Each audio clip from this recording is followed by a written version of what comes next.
Alright, so the hot take of this video is pretty simple. While I really enjoy what Paizo did with the remaster Witch, ultimately I think the Witch was not the right class to include in the first book of the remaster.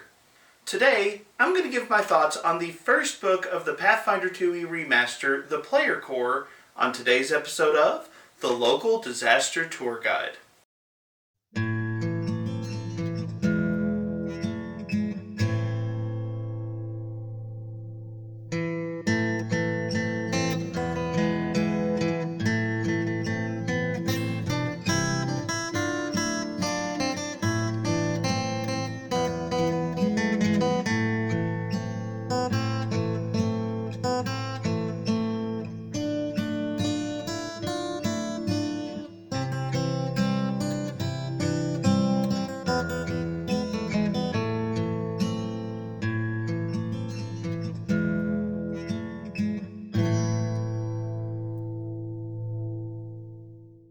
Hello travelers and tourists, my name is Mark and I am the local disaster tour guide. That's right, I'm a storyteller that is here to regale you with the fantastic tale of Paizo's newfound ability to use inserts and sidebars in their products.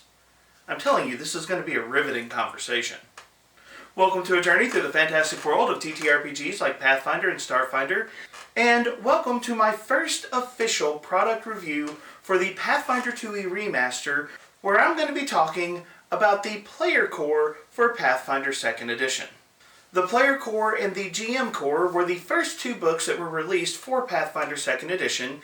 They released a little over a month ago in the middle of November, so today I'm going to be diving into the Player Core and giving you my thoughts and opinions about this product. Now, to be fully transparent, Paizo did provide me an early access PDF copy of the Pathfinder 2e Player Core for me to look at and review.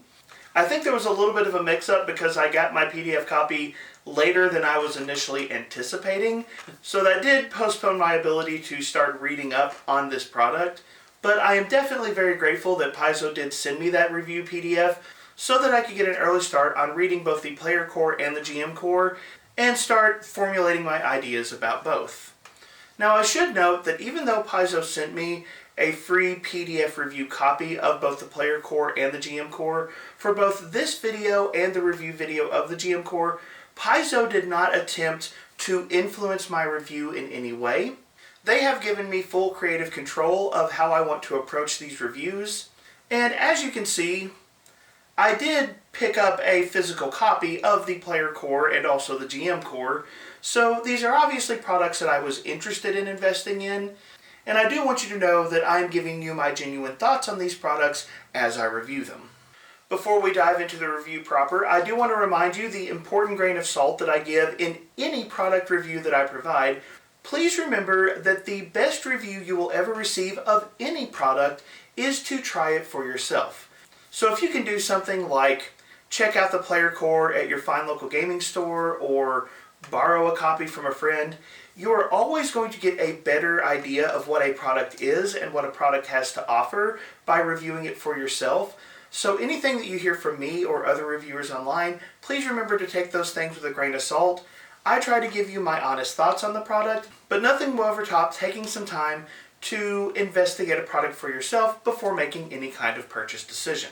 That being said, there is a decision you can make pretty quickly, and that is, if you enjoy this kind of content, please remember to do all of that YouTube stuff that helps support the channel. You can like and share the video, subscribe to the channel. You can also check out my free Discord or my Patreon. Both of those will be linked in the video description.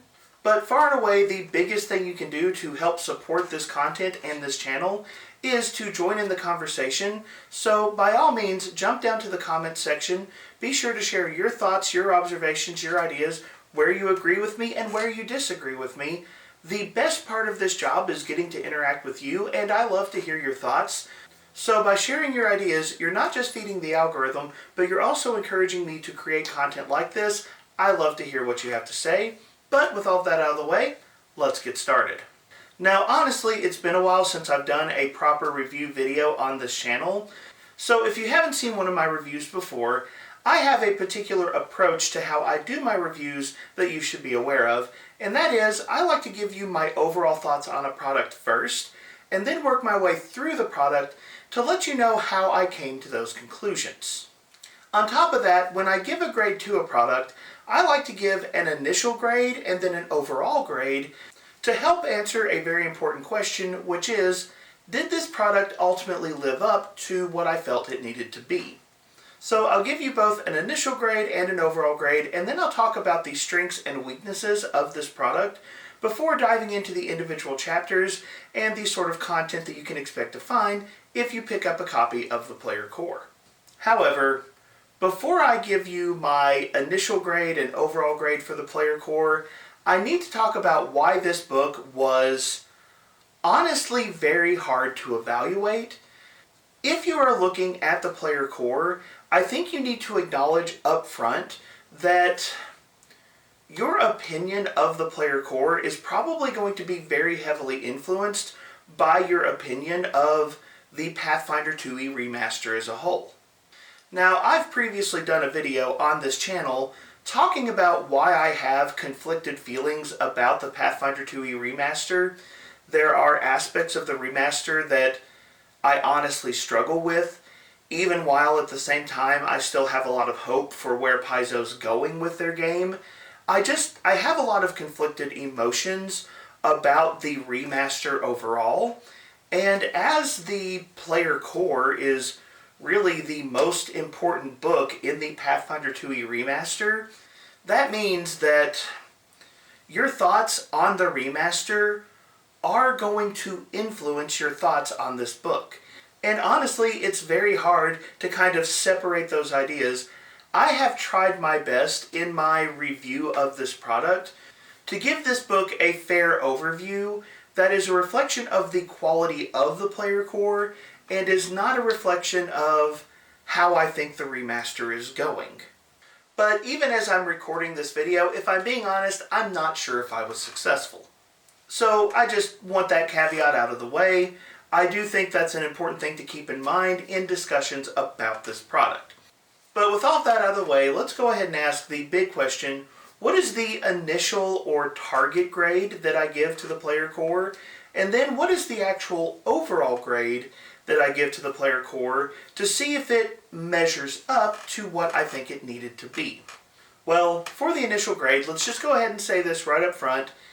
The Player Core needs to be an A-tier product. This is the most important product in the Pathfinder 2e Remaster line. If you are interested in buying into the Pathfinder 2e Remaster, the Player Core is probably going to be the first book you buy, and it doesn't make sense to buy other books in the Pathfinder 2e Remaster line if you are not going to invest in the Player Core first. Now, you could argue that there are going to be some groups that would probably invest in things like the beginner box first before actually moving into the books themselves. So the Player Core might not be just what you buy out of the gate if you're getting into Pathfinder 2e, but when it comes to investing in Pathfinder 2e books, the Player Core is literally the first book you need, and because it's the first book you need, because it's setting the stage for everything else that Paizo creates for the Pathfinder 2e Remaster, that means that the Player Core needs to be an A-tier product. So now let's ask the really fun question, what is my overall grade of the Pathfinder 2e Player Core? And I'll be honest, I wrestled with this a lot when I was thinking about it, but ultimately I settled on an overall grade of an A- for the Player Core for the Pathfinder 2e Remaster. Ultimately, I think that the Player Core is a really good book.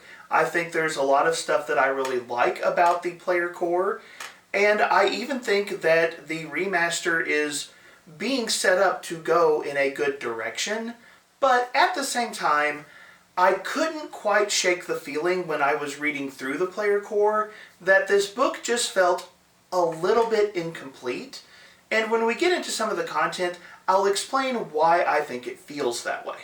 Still, overall, I find this book to be very usable, very new player friendly, and I can definitely tell that Paizo listened to the thoughts of the community when it came to creating this book. So even if I have a few issues with this book, I still think Paizo did a very strong job, and I definitely enjoy this product. Alright, so let's talk about some of the positives of the player core for the Pathfinder 2e Remaster.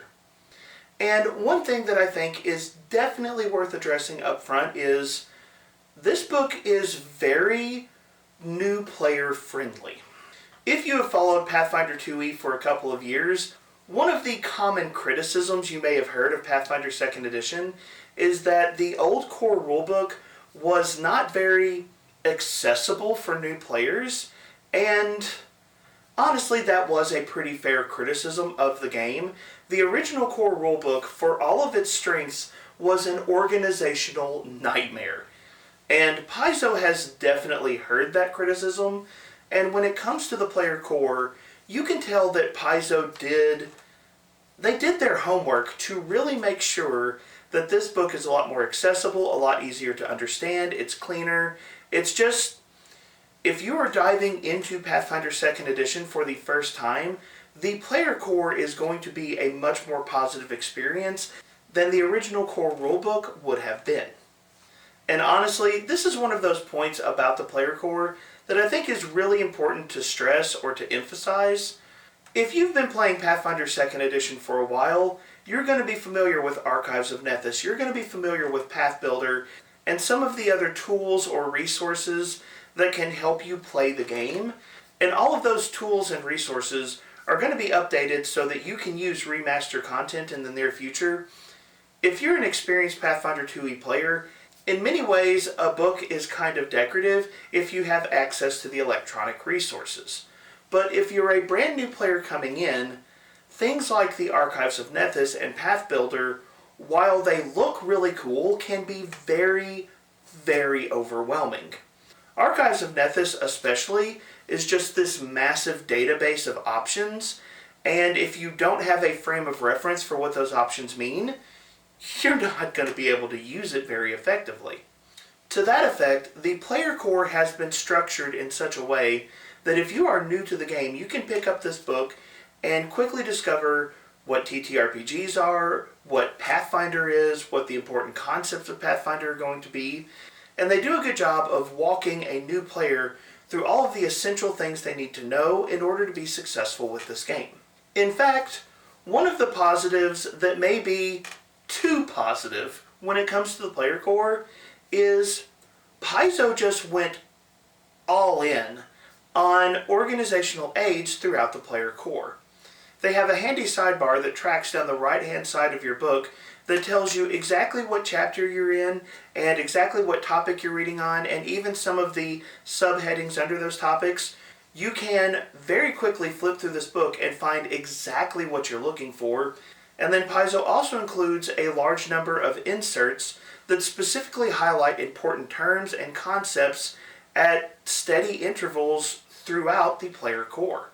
Early on in chapter 1, it's about a page-and-a-half insert that just highlights all of the most important game terms that someone needs to know if they're playing Pathfinder 2nd Edition. If you're an experienced player, you're probably going to flip right past that, but if you're a new player, that is fantastic.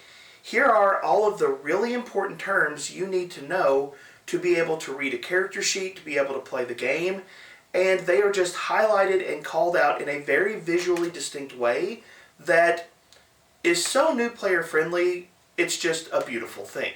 There's honestly a lot of small things that Paizo did to the player core to make this book more new player friendly and easier to navigate. Like, one of the things you're going to see is a better use of headers in different sections of the book, just to make it easier to identify what you're reading and what's important. If you were to do a side-by-side of the core rulebook and the player core, one of the biggest, most important positives is it's easier to read, and especially if you're a new player, it's a very accessible product. That is a major strength of this book. Another thing I'd like to say as a positive for the player core is, honestly, I like the aesthetic of this book. They use a lot of green in this product, and honestly, forest green or dark green is one of my favorite colors. And so this book unintentionally ends up just looking really beautiful to me. And honestly, there's a lot of fantastic artwork in this book as well. They have some great artwork inside the cover, and there is a picture of a gnome with basically a bouquet of flowers for her hair that is both incredible and also very humorous at the same time. Just the overall aesthetic and artwork of this book is pretty well done, and it is something that I appreciate. But what about the other side of the coin? What are some weaknesses of this book? And especially if you're comparing the player core to the original core rulebook, I think one of the major weaknesses that is going to stand out is just the amount of content. The player core is a smaller book than the original core rulebook was. The original core rulebook was actually designed to be both a way for players to access the game, but also to include content necessary for game masters to run the game. You could play Pathfinder 2nd Edition solidly using just the core rulebook and have a ton of content at your fingertips. For the Pathfinder 2e Remaster, Paizo has made the very deliberate choice to pull these two things apart and give you one book that is focused very cleanly on player content and another book that is focused very cleanly on game master content.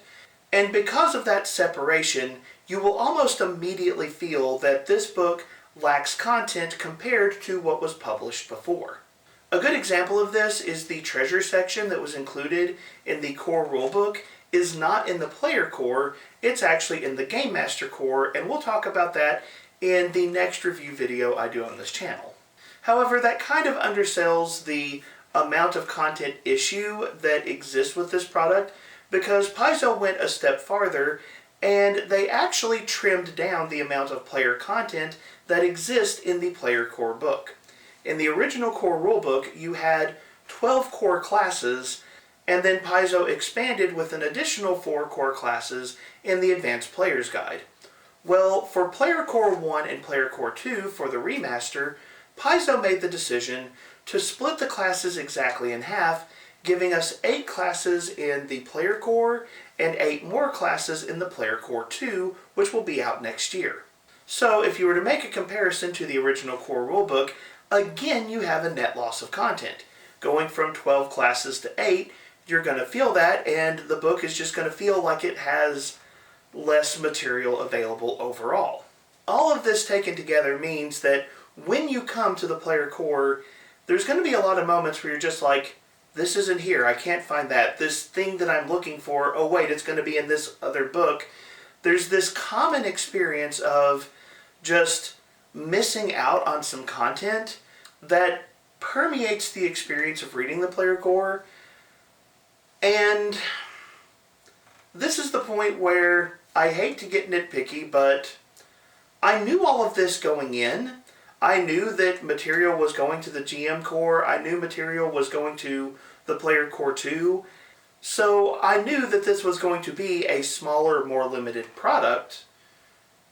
But even knowing that, I still felt like content was missing.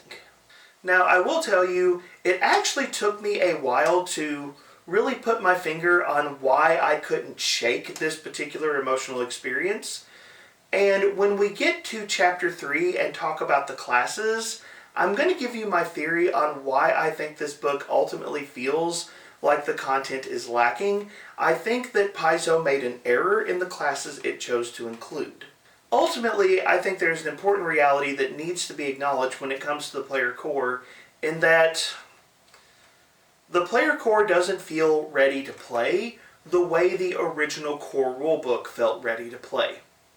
The original core rulebook was an organizational mess, but it did feel like a book that you could grab, sit down with your friends, and have a full game ready to go.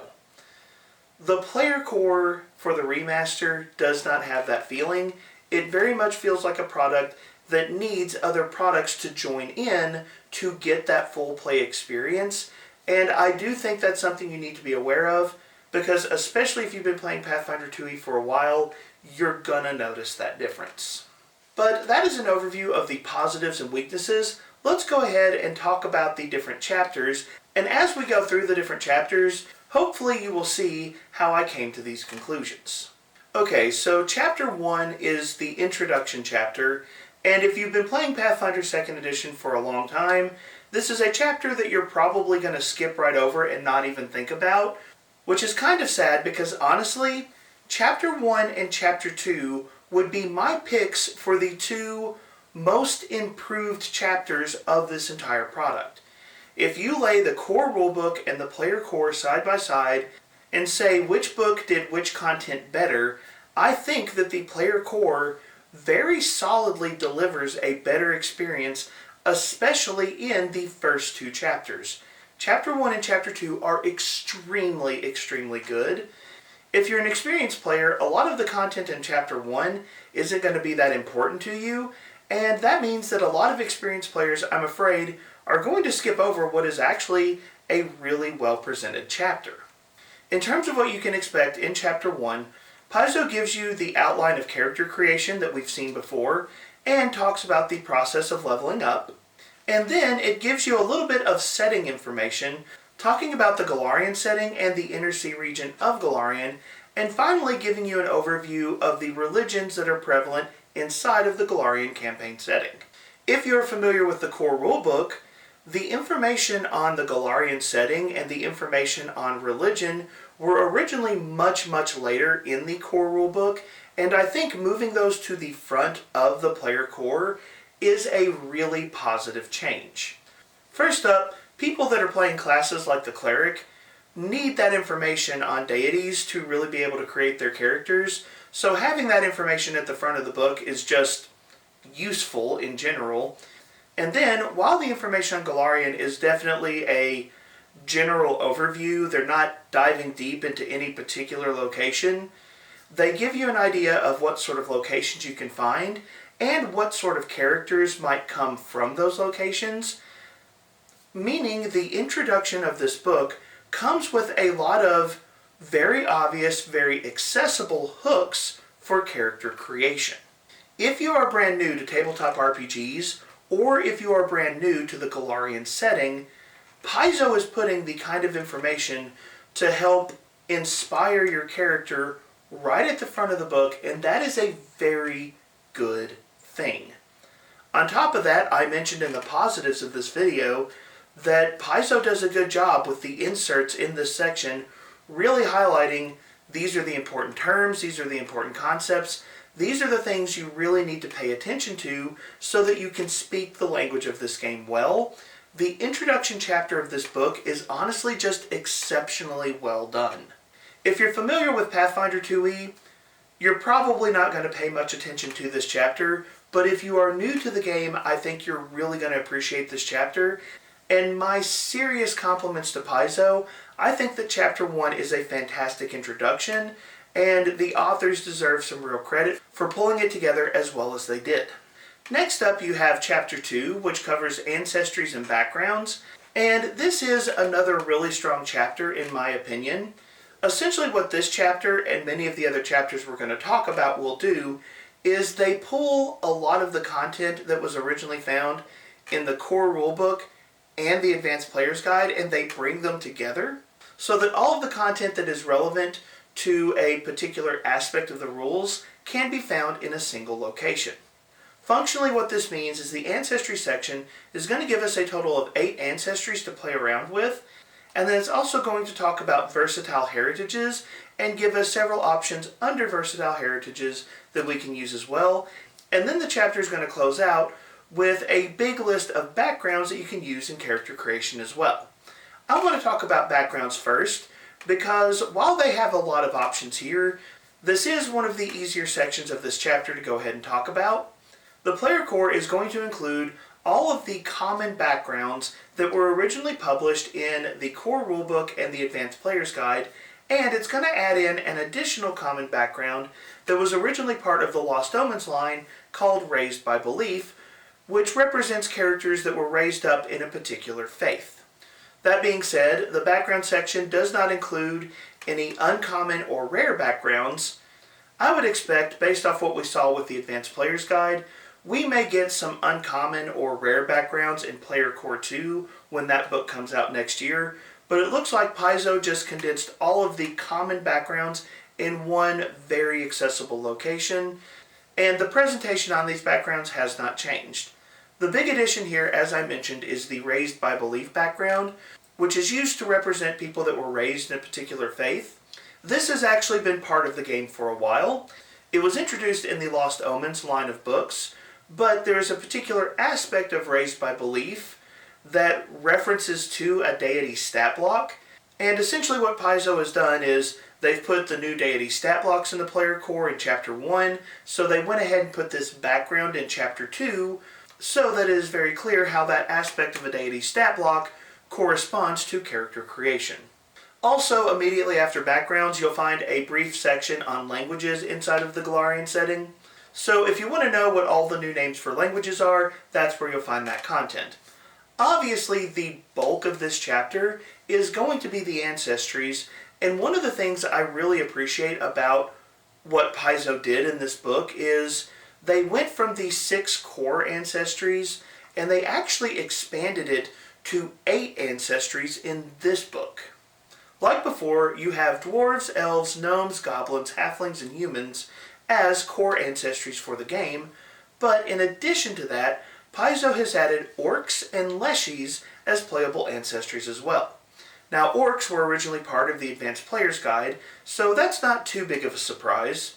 However, leshies were actually introduced in the Lost Omens line as part of the Lost Omens character guide, and now they've brought leshies from a side product into the core rulebook of the game, and I think that's very cool. If you're not familiar with leshies, they're basically small plant people, and they're really cool. They're a lot of fun. There's a lot of really just fun, flavorful stuff you can do with them. For example, the gourd leshy can literally store items inside of its own head. Paizo did a fantastic job of expanding on the ancestry options that are available in the player core, and I really appreciate that about this book. But I do need to nitpick just a little bit because humans are getting disappointing. This is a conversation where I could chase some rabbits, so I'm going to try to control myself and stay focused. But humans, compared to other ancestries, are just not as mechanically interesting now. Paizo includes something called versatile heritages in this book, which is honestly a massive improvement to Pathfinder 2nd Edition. I really love versatile heritages, but some of the heritages that were part of the human ancestry have now been moved over to the versatile heritages section, and unfortunately for the human ancestry, nothing was done to replace those versatile heritages that got moved out. In this book, humans only have 2 heritages that are not versatile heritages available to them, and when you compare it to things like the ridiculous list of heritage options for the Leshy, humans just kind of walk away feeling pretty vanilla compared to some of the other options, which is kind of sad because Paizo has fantastic setting writers, and I really wish that Paizo would go out and do some heritage options for some of the different groups that exist inside of the Golarion campaign setting. I don't know exactly how Paizo would want to approach this, but I would love to see options for Taldane or Chilaxian or Mwange heritages that you could use to add some flavor and function to your characters. I think that could be really cool, and on top of that, I think it would help humans stand out a little more inside of this book. The other ancestries are in a pretty solid spot overall. You have a collection of material from 2 products before that's been streamlined into a single location, and you have some small quality of life updates to the options for different ancestries. And I do really love the fact that you have 8 total ancestries to play around with, and then on top of that, Paizo went and put versatile heritages into Player Core 1. In the history of Pathfinder 2nd Edition, versatile heritages were not always part of the game. In the original core rulebook, the half-elf and half-orc, which are now called the Ayavaran and the Dromar respectively, those were originally tied specifically to the human ancestry, and then Paizo just kind of put this feeler out in that book of maybe, possibly, half-elf and half-orc could apply to other ancestries, and I think they were kind of testing the waters on what would become versatile heritages. You can tell the Pathfinder community very quickly embraced this concept, and the half-elf and the half-orc immediately became very popular options, and this was followed up by the formal publication of versatile heritages in the Advanced Player's Guide, which were heritages that could be applied to any ancestry. Paizo has now taken this concept of versatile heritages, which is now a major part of Pathfinder 2nd Edition, and they've put it in player core, they've made it a core part of the game. This is something I am very glad to see because it's honestly one of the best things Paizo did in the history of Pathfinder 2e. So I'm just glad that they threw it right into book number 1. It needed to be here. In terms of versatile heritages, you're going to have a few options available. The first option is the Changeling, which represents a child of a hag, which might allow them to gain some special magical powers, but could also down the road lead to them hearing a call from their monstrous mother. The next versatile heritage is called the Nephilim, and this is sort of a catch-all versatile heritage that covers things that we've seen before, such as the Aasimar and the Tiefling in the previous version of Pathfinder 2e. That terminology fell too close to the open gaming license, so Paizo has reworked those versatile heritages into this larger versatile heritage called the Nephilim, and if you are interested in those character concepts, this is what you would choose to play one of those out. And then the final option is the Mixed Ancestry heritage, which allows you to do the Iavaran, half-elf, or the Dromar, the half-orc. And then, one of the things I really appreciate about this is they actually have a couple of paragraphs about how to do other mixed ancestry characters if you are so inclined. We won't dive into all of what that entails, but I really just appreciate that Paizo gives tools and guidance for a group that wants to play something like a half-dwarf or a half-gnome, and what that might mean inside of the game. One thing I would like to note before leaving the Ancestry section is when you talk about versatile heritages, there are special feat options that are available at first level with a versatile heritage. These are called lineage feats. And a lineage feat gives some additional detail about the specifics of who your ancestors were or where your character comes from. So for example, if you're looking for a way to distinguish a Nephilim that comes from a line of devils and a Nephilim that comes from a line of angels, you would use lineage feats to do that.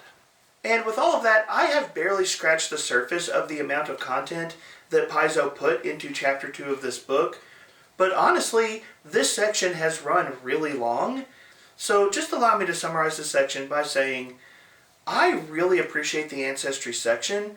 I think that Paizo did a fantastic job with this section. It's really, really well done. There's lots of options, and some of the best improvements of Pathfinder 2e have been formalized now into the player core. I just really think this is one of the best parts of the book.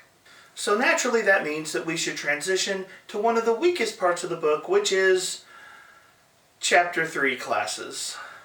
Now again, I should note, some of my struggle with this chapter boils down to the fact that they went from 12 classes in the original core rulebook to 8 classes in the player core, and we're still waiting on 8 other classes to come in player core 2 next year, but I do think there are some additional issues here. However, let's take a step back and talk about what you can expect to find in this chapter. As mentioned, player core is going to give us rules for 8 core classes that you can play in the Pathfinder 2e Remaster. The classes that are included in this book are the Bard, Cleric, Druid, Fighter, Ranger, Rogue, Witch, and Wizard. You will find all of the rules you need for each of these classes, along with the various subclasses that are available to them. You will find class feat options starting at level 1 and running all the way to level 20. And for every class except the Fighter, you will have specific subclass options that are detailed and developed as well. Essentially, this chapter is going to be one of the most important chapters in the book because it's going to be the majority of the content that drives who your character is and what your character can do. The Bard continues its role as the core occult tradition spellcaster in Pathfinder 2e. The Cleric returns as the core divine tradition spellcaster. The Druid is here as the core Primal Tradition spellcaster, and of course the Wizard is here as the core Arcane Tradition spellcaster. In addition to that, you have the Witch, which exists as a prepared spellcaster that can potentially use any of the 4 traditions depending on the particular class choices that you make when you roll up the Witch. In the original core rulebook, the Sorcerer was the flexible caster, so you can kind of see where the Witch is kind of filling in that spot that the Sorcerer once occupied in the original core rulebook. With those 5 spellcasting classes out of the way, then you get the Fighter, the Rogue, and the Ranger filling out the options that you can expect to find here. Paizo was pretty clear that their reason for putting the Ranger in this book is the Ranger has access to animal companions, and since the Druid has access to animal companions, they wanted them both in the same book so that it would be very easy for both classes to access the rules for animal companions, and I do think that was a pretty wise choice overall. And with the Fighter and Rogue as very classic character concepts, you can tell why they were stuck in this book as well. And before I get into my criticisms of this chapter, I do want to say that overall the classes in the Pathfinder 2e Remaster are consistently solid in terms of their quality.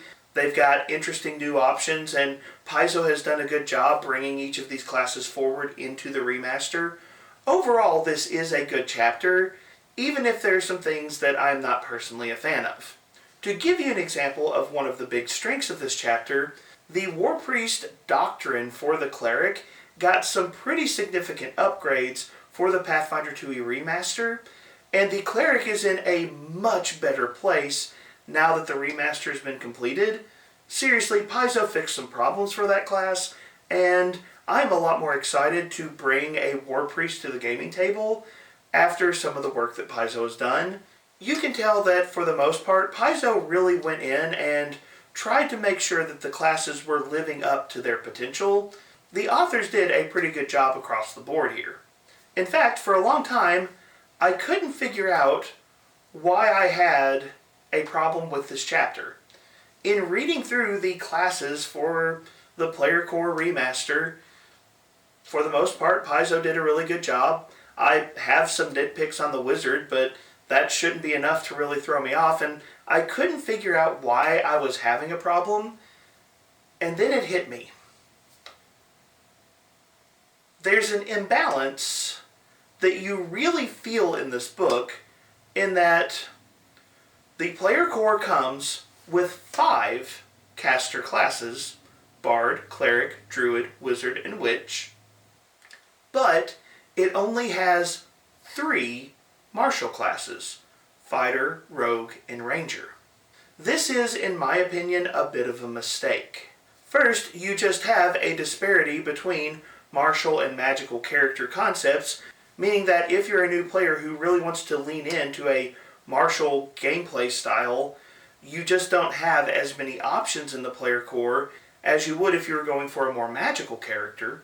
That unevenness in options is something that you do feel in this chapter, but an additional reason that I think it's a problem, when we get down to the spells chapter, Paizo did a lot of work condensing spells in the Player Core. There were a lot of spell options that were brought together, that were condensed, that were simplified, and the overall spell list in the Player Core is actually smaller than the spell list in the original core rulebook.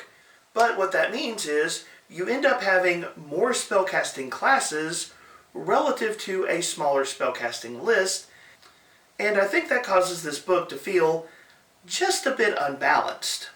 If you were to go back to the original core rulebook, and people might argue about these definitions a little bit, but in the original core rulebook, you functionally had a 50-50 split of martial versus caster classes, meaning that casters represented about half of your options, and then you took that list of caster options and read through a larger list of spells.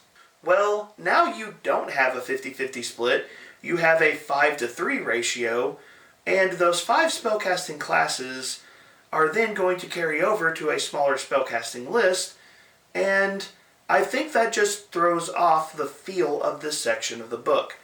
I honestly think that Paizo did a good job with the remastered Witch, but I really think this book would be better if Paizo had held the Witch and the Sorcerer off until Player Core 2, and brought in another martial class for Player Core 1. In my personal opinion, either the Monk or the Champion should have appeared in this book. The Fighter, the Ranger, and the Rogue all tend towards a more aggressive style of combat, whereas the Champion and the Monk both tend towards a more defensive style of combat. So I think that if you were to replace the Witch with either the Monk or the Champion in this book, that would give a better balance of martials versus casters, give a better variety of options inside of martial characters, and made it where the casters didn't feel like you had too many people playing with such a limited list of toys. Now, honestly, this criticism is something that, when Player Core 2 comes out, I think most of these problems will vanish. I think that book will fill in the gaps, and I think the game will be in a good place. And as I've already said, I think Paizo has done a pretty good job with the remastered classes. By the way, if you're interested in more details on the remastered classes, my Classics Remastered series will be starting up in January, where I'm going to be taking a look at these classes more in depth and talking about what they offer at the gaming table. So don't worry, we'll be looking at that specific material soon. But while I overall think Paizo has done a good job with classes in the remaster, I do think that Paizo made a mistake in the specific classes included here, because it throws off the balance of the book, and I think that ultimately throws off how much I enjoyed this book, or at the very least, how much I enjoyed this chapter. Now from here, the rest of the chapters, we're going to go through them a lot quicker, and the reason we're going to go through them a lot quicker is because, honestly, not a lot has changed. A lot of the Pathfinder 2e remaster is really just Paizo adjusting terminology, changing some names, to bring their game up to date with the OpenRPG creative license. And if I'm being entirely honest, I don't think anyone really wants to sit and listen to a video of me saying what all of the new names for stuff are in Pathfinder 2e. If you really want me to do a video talking about how Flat-Footed is called Off Guard now, let me know. I can do that content, but I don't feel like that is particularly engaging material. Let me know if I'm wrong. So for all of these chapters, I'm going to talk about what you can expect to find, and I'm going to give you some ideas on things that might be new or things that I noticed about these chapters, but these chapters should go relatively quickly. First up, we have Chapter 4, which is the new skills chapter, and the skill list in Pathfinder 2e is the same. They have the exact same skills, and for the most part, each of these skills works exactly like they did prior to the remaster, so there is not a lot of new stuff in the skills chapter. In fact, one of the big standouts in the skills chapter is the new reposition action, which in my opinion is a pretty welcome addition to the game, but overall most of what you're going to find in the skills chapter is what you have already seen. Pretty much everything is going to work the way it already did, and there's not going to be a lot of content in this chapter that is particularly surprising. You can expect some clarifications, and like I've mentioned for many places in this book, Paizo does do a better job of highlighting important terms and drawing your attention to the important ideas, but the overall amount of new content is pretty low at the end of the day. Chapter 5 is called Feats, and covers feats that your character can access, but I should note here that it's actually specific groups of feats. In Pathfinder 2e, there are all kinds of different feats that your character can potentially acquire and use. You have ancestry feats, you have class feats, and your ancestry and class feats are going to be located in the ancestry and class chapters, so do not expect to find any of that content in Chapter 5, the Feats chapter. No, Chapter 5 Feats specifically is going to reference general feats and skill feats. These are two more categories of feats that characters can acquire throughout the course of their career, and this chapter is going to lay out the general feat options and it's going to lay out the skill feat options. Now it is worth noting in Pathfinder 2e that skill feats are general feats, but not all general feats are skill feats. If you gain a skill feat, you must pick from the specific skill feat options, but when you would gain a general feat, you have an option. You can take either a general feat or a skill feat. Either one is okay. A lot of the general and skill feats here are the same. You've seen these before. Paizo did a pass over these. Some of them have some updated terminology. Some of the feats got a minor buff during the remaster, but overall most of the options here are what you've seen before. However, Paizo did add a new feat that I guarantee you is going to be the most popular feat at my gaming table, which is pet. They literally have a feat that allows you to get a pet for your character. Okay, I guess I should specify a little more clearly here.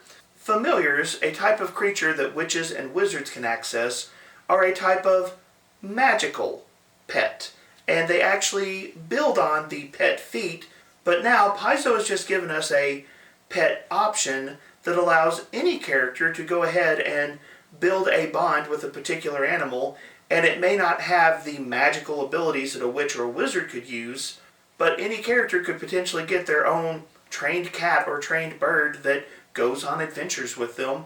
And honestly, my players absolutely love having pets, so the fact that pet is now a distinct feat in this game, I am genuinely going to be surprised if there are any players in my table who do not take this feat. This is going to be a popular one. Still, overall, despite some mild terminology changes and a few quality of life improvements, the feat section of this book is going to be the content that you have seen before. Another section that's going to be pretty familiar is the equipment section, because again, not a lot of stuff has changed here. The main difference that I noticed in the equipment section is this section is almost too organized. Like, honestly, Paizo went a little crazy with their tables in this section, and I feel like they did too much work trying to make different sections of the equipment tables distinct. This is one of the few parts of the book where the pages are a bit overwhelming for me. Honestly, there's not a lot of changes when it comes to the equipment section. What you saw in the core rulebook, what you saw in the Advanced Player's Guide, you're going to see most of that translated over to the player core. And a lot of this stuff is going to look very familiar. Most of what it looks like Paizo did here is they just tried to make the equipment tables more distinct. But honestly, this chapter just ended up feeling a little bloated to me as a result. This isn't particularly difficult to deal with, but the equipment chapter is not one of my favorite chapters in this book. Now, the next chapter is a little bit more significant, and that is the spells chapter. I'll go ahead and let you know I'm planning on covering some of the major issues of the spells chapter using my Spellslingers Academy series, which is going to be restarting in January as well. So a lot of the major changes and differences in this chapter I will be talking about in future videos. So this video is going to be more of an overview of what to expect. Chapter 7 overall is going to give you a discussion of how spellcasting works, as well as giving you the actual spellcasting list that your characters can use. Now, in terms of some of the major changes in the remaster, spell schools are gone, which is mainly a concern only for the wizard class, and then they've also removed spellcasting components, so things like the verbal and somatic components of the previous version of Pathfinder 2e, those are gone, and you're going to see some changes to the traits of different spells to update those spells so that you understand how they're supposed to work. To a large extent, what used to be the verbal and somatic components are now going to be traits like concentrate and manipulate that are just part of the spell now.